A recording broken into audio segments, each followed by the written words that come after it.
Assalamualaikum warahmatullahi wabarakatuh. Perkenalkan, nama saya Nadilatul Qamaria dari Prodi Hukum Keluarga Islam semester 2 kelas A. Di sini saya akan mempresentasikan makalah dengan judul konsep baik dan buruknya dalam ilmu tasawuf.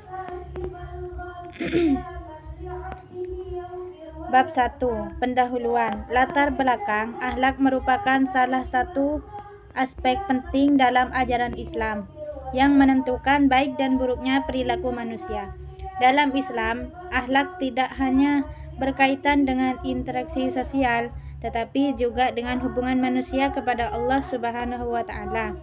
Dalam ranah tasawuf, akhlak menjadi inti dari perjalanan spiritual seorang hamba menuju kesempurnaan jiwa dan kedekatannya. Konsep baik dan buruk dalam akhlak tasawuf tidak hanya didasarkan pada hukum syariat, tetapi juga pada penyucian hati, tazkiyatun nafsi, dan pengendalian hawa nafsu. Seorang sufi meyakini bahwa kebersihan hati dan keikhlasan dalam beramal menjadi faktor utama dalam menentukan kebaikan sejati. B. Rumusan masalah. Apa yang dimaksud dengan konsep baik dan buruk dalam perspektif ilmu tasawuf? Bagaimana pandangan tasawuf mengenai akhlak baik dan buruk dalam kehidupan? Apa saja faktor yang mempengaruhi baik dan buruknya akhlak seorang dalam tasawuf? C. Menjelaskan konsep baik dan buruk dalam ilmu tasawuf. Menganalisis bagaimana tasawuf memandang akhlak baik dan buruk serta implisitnya dalam kehidupan. Mengidentifikasi faktor-faktor yang mempengaruhi terbentuknya akhlak seorang dalam perspektif tasawuf. B. Bab 2. Pembahasan. Pengertian baik dan buruk dalam akhlak tasawuf. Dalam ilmu tasawuf, akhlak memiliki peran penting dalam membentuk kepribadian manusia untuk mencapai kedekatan dengan Allah Subhanahu wa Ta'ala. Pengertian baik dan akhlak tasawuf. Baik atau ma'ruf dalam perspektif tasawuf adalah segala sesuatu yang mendekatkan manusia kepada Allah dan sesuai dengan nilai-nilai Islam. Beberapa contoh akhlak baik dalam tasawuf meliputi ikhlas, sabar, syukur, tawakal, dan zuhud. Pemahaman buruk dan akhlak tasawuf. Pemahaman buruk dalam akhlak tasawuf.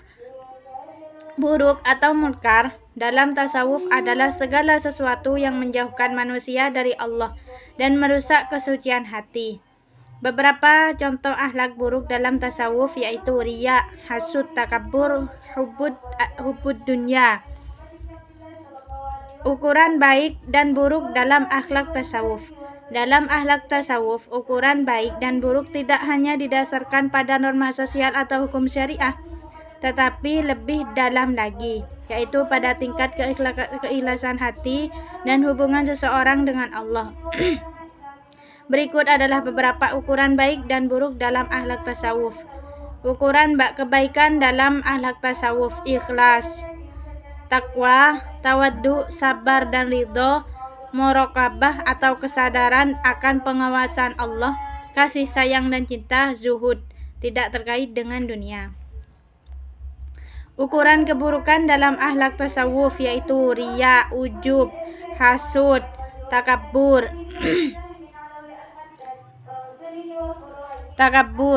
ghaflah atau lalai, syahwat duniawi berlebihan, suka menggunjing dan memfitnah. Berbagai aliran baik dalam dan buruk dalam akhlak tasawuf. Dalam akhlak tasawuf terdapat berbagai aliran yang membentuk konsep tentang baik dan buruknya akhlak berdasarkan pendekatan spiritual. Berikut adalah beberapa aliran dalam tasawuf yang mempengaruhi pemahaman. 1. Tasawuf Sunni mengedepankan keseimbangan antara syariat, tarekat, dan hakikat. Tasawuf falsafi menggabungkan mistisisme Islam dengan menekankan konsep makrifat dan penyatuan diri dengan Tuhan. Tasawuf akhlak fokus pada pembinaan akhlak yang luhur dan mujahadah atau usaha keras melawan hawa nafsu, menekankan aspek pendidikan jiwa dan pembersihan hati. Aliran yang dianggap buruk yaitu tasawuf hu'ul, tasawuf wihdatul, tasawuf Israqiyah, tasawuf Jabariyah, tasawuf yang menyimpang dari syariat. Bab 3 penutup. Akhlak merupakan salah satu aspek penting dalam ajaran Islam yang menentukan baik dan buruknya perilaku manusia dalam Islam.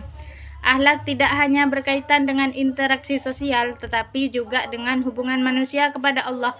Dalam ranah tasawuf, akhlak menjadi inti dari perjalanan spiritual seorang hamba menuju kesempurnaan jiwa dan kedekatannya. Daftar pustaka Al-Ghazali dalam kitab Ihya Ulumuddin. Imam Junaidi Al-Baghdadi menekankan penyucian jiwa dalam tasawuf. Abu Talib Al-Makki dalam kitab Al-Qulub. Ibnu Athaillah karya Imam Al-Ghazali dalam kajian tasawuf. Al-Junaidi Al-Baghdad.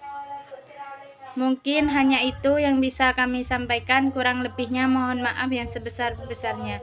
Ihdinas siratal mustaqim. Assalamualaikum warahmatullahi wabarakatuh.